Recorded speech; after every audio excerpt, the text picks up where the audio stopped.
Descartes and seeking absolute truth. The Frenchman Rene Descartes is generally considered the founder of modern Western philosophy. It's a lofty title, but the magnitude of work he put forth in his life speaks for itself.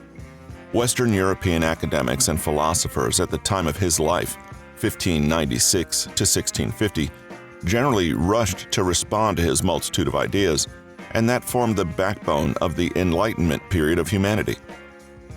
What was his main contribution for the purposes of this book on creating a personal life philosophy? Stubborn doubt and adhering to a single mandate of the pursuit of truth. Oh, and not believing the thinkers who came before him. Just because something was stated to be true did not mean it was, because he was unable to either observe or reason it for himself. You can now imagine why his thoughts left other philosophers rushing to respond, because he upended literal centuries of thought. And so eventually, Descartes became known for his stances on doubt and not believing dogma for dogma's sake. He required proper examination and analysis. Only from there could you be sure that you weren't building your knowledge on a house of cards.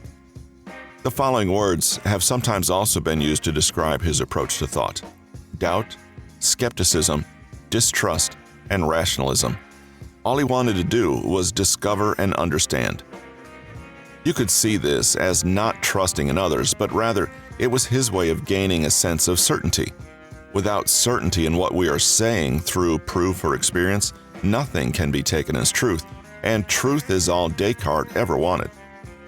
He suggests that it is pointless to claim that something is real or exists unless we first know how such a claim could be known as a justified, true belief.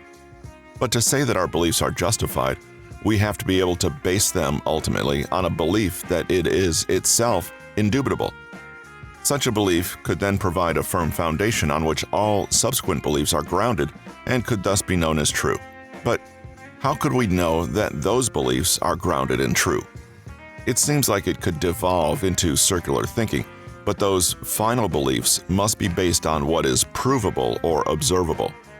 Essentially, Descartes prompts a chain of asking, but how do you know? Until you can point to a direct experience or real evidence. Can you think of a highly popular institution that this approach might conflict with, especially with events like the Spanish Inquisition burning people for heresy barely a century past? That's right, religion, which tends to be based on faith and the very absence of proof, which is an intentional aspect, not a shortcoming. Although Descartes remained a committed Catholic throughout his life, you can imagine how controversial his writings were for the time.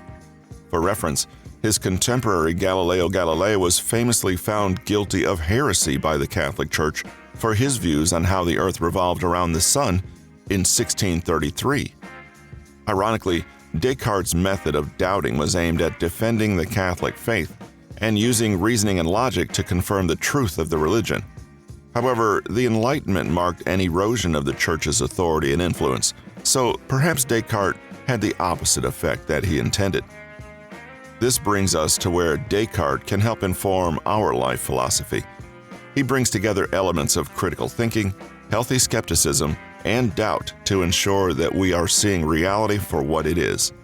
Descartes can help us find the truth in everyday life just by shifting our perspective to one of slight doubt. It's not to say that you shouldn't be trusting, but simply reserving judgment at first is a powerful weapon in seeking happiness and making fulfilling decisions. It's a life philosophy of caution, looking before you leap, and measured decisions. Some others might possess the philosophy of never saying no, or carpe diem, seize the day. That's a different matter. You can still do those things, but first understand what the truth of the matter is. Hello listeners, this is Russell with Newton Media Group, and I want to thank you for the time you've spent listening. Let me ask you a question. How often do you experience low energy or fatigue, erectile dysfunction, low sex drive, anxiety, brain fog, or even just have a hard time making decisions? These are all symptoms of a hormonal imbalance, and here's a stat for you. 1 in 4 men over 30 have hormonal imbalances and are low in testosterone. This condition is often misdiagnosed. I'd like to introduce you to our sponsor, Let's Get Checked, a company with the mission to make professional health testing easily accessible. Their fast, affordable, and confidential at-home male hormone test kits help you take a measured approach to your health and measure your hormone levels from the comfort of your home. Even better, Let's Get Checked customers can get 20% off by using this URL, trylgc.com/NMG. That's N as in Newton, M as in media, G as in group. It's really easy. Here's how it works. Go to trylgc.com/NMG. Choose your test online and it'll be delivered to you in discreet packaging with next-day delivery. Activate your test online and collect your sample one morning. Return the sample using the prepaid shipping label provided. Once your sample arrives in the lab, results will be available from your online account within 2 to 5 days.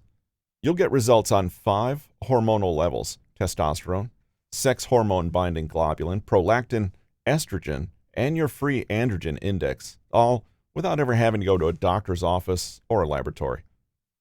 I've recently experienced my own kind of brain fog and low energy. I was very interested in my hormone levels, and I can't think of a better way than was offered with Let's Get Checked. Everything needed was in the kit with step-by-step instructions. It only took 10 or 15 minutes for the whole process. This testing isn't just for men who think they're in a funk. All men should be testing their hormone levels on a regular basis. Let's Get Checked Labs are CLIA approved and all data is completely anonymized. Get 20% off at trylgc.com/NMG. That's trylgc.com/NMG. N as in Newton, M as in media, G as in group.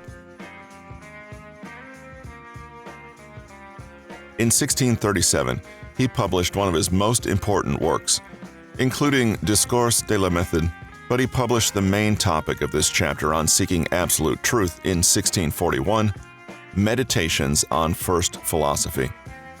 In it, Descartes discusses how we're able to check our beliefs against reality by essentially the first version of the scientific method. It consists of 6 meditations. We'll only focus on the first 3, about the proper method of philosophical reflection, proof, and the conclusions that can be drawn. Throughout, Descartes insists that 1. We can claim to know only that for which we have justification, and 2.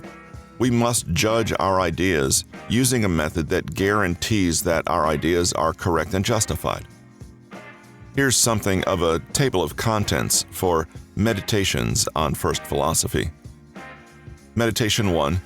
Use the method of doubt to rid himself of all beliefs that could be false. Meditation 2. Arrive at some beliefs that could not possibly be false and thus must be true. Meditation 3. Articulate criteria for true knowledge. Meditation 4. Prove that the mind is distinct from the body. Meditation 5. Prove the existence of God. Meditation 6. Prove the existence of the external physical world. As mentioned, we'll only cover the first 3 meditations. From the titles, it's probably apparent why this is the case. They are the meditations more directly concerned with finding truth and living life through a lens of critical thinking.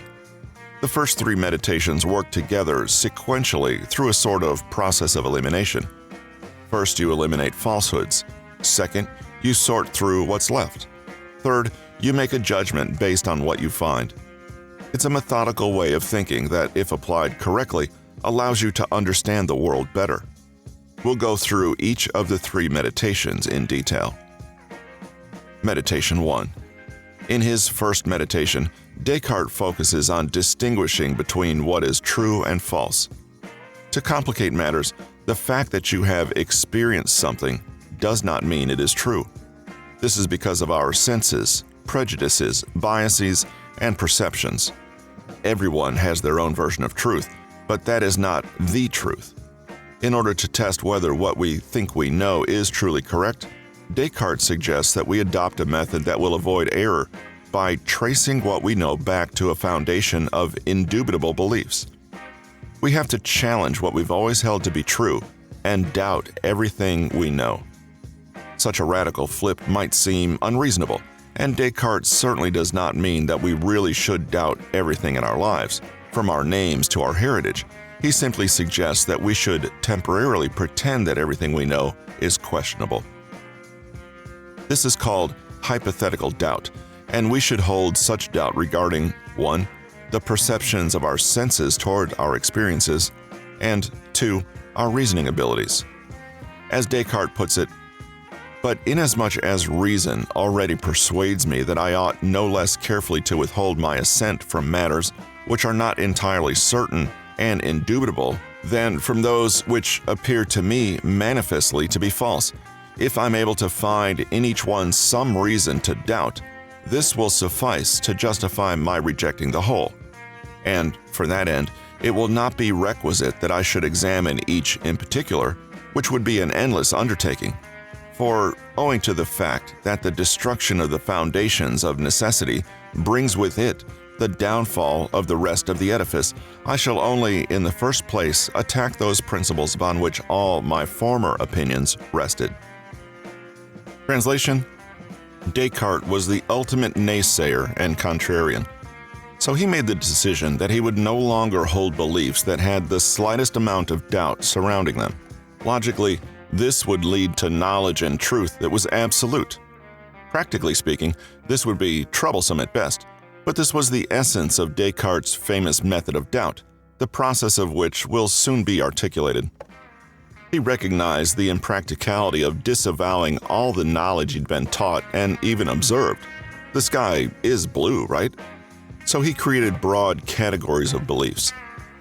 The first category consisted of beliefs that he had learned through his own senses. Surprisingly, he considered that the senses did not impart absolute truth. You can see that the sky is blue. Everyone can observe the same thing, right? Not exactly. All that, up to the present time, I have accepted as most true and certain, I have learned either from the senses or through the senses, but it is sometimes proved to me that these senses are deceptive, and it is wiser not to trust entirely to anything by which we have once been deceived. On many occasions, I have, in sleep, been deceived by similar illusions, and in dwelling carefully on this reflection, I see so manifestly that there are no certain indications by which we may clearly distinguish wakefulness from sleep that I'm lost in astonishment. We do not know that what we experience through our senses is true, at least we're not certain of it, and we cannot tell when our senses are correctly reporting the way things really are and when they're not. So the best thing to do is to doubt whether any knowledge can be based on our sense experiences. Descartes didn't believe his senses, and this is best exemplified in his analysis of dreams. In a nutshell, dreams lead to a certain type of experience, yet they do not represent reality. But it is often impossible to distinguish between dream experiences and waking real-life experiences. Therefore, this experience is not a reliable source of truth and knowledge. Descartes is not saying that we're merely dreaming all that we experience, nor is he saying that we cannot distinguish dreaming from being awake. His point is that we cannot be sure that what we experience as being real in the world is actually real. Recall that the second portion of Descartes' method of doubt involved reason. This is to say that our reasoning abilities cannot always be trusted. This is a self-evident truth, as we are always subject to cognitive biases, skewed perspectives, and simple errors. This is what is typically referred to as the demon problem, whereas earlier we had the dream problem. I shall then suppose not that God, who is supremely good and the fountain of truth, but some evil genius not less powerful than deceitful, has employed his whole energies in deceiving me. I shall consider that the heavens, the earth, colors, figures, sound, and all other external things are naught but the illusions and dreams of which this genius has availed himself in order to lay traps for my credulity. I shall consider myself as having no hands, no eyes, no flesh, no blood, nor any senses, yet falsely believing myself to possess all these things. I shall remain obstinately attached to this idea, and if by this means it is not in my power to arrive at the knowledge of any truth, I may at least do what is in my power and with firm purpose avoid giving credence to any false thing, or being imposed upon by this arch-deceiver, however powerful and deceptive he may be. Translation: we can't be sure that our reasoning abilities are trustworthy, honest, reliable, or correct. Descartes puts forth an argument to prove his point, just like before. If we think about a simple addition problem such as 2 + 3 = 5, then there are two possibilities about how we reach the answer. The first possibility is that our powers of reasoning are indeed reliable and sound, and thus we're calculating correctly. The second possibility is that an evil demon from the depths of the earth is manipulating our brain, and we only come to the conclusion that 2 + 3 = 5 because the demon puts that idea in our minds. Here, we come to an answer via deception and a profound lack of correct reasoning. Thus, we can only trust our sense of reasoning if we can ensure that the second possibility, and ones like it, are never occurring, but that's not possible. We can't ensure that our sense of reasoning is reliable or absolute truth, not by itself anyway. This can be a highly disconcerting notion, to not be able to trust your own reasoning and thought processes. If you can't trust your senses or thoughts, then in what sense is your view of the world real or accurate?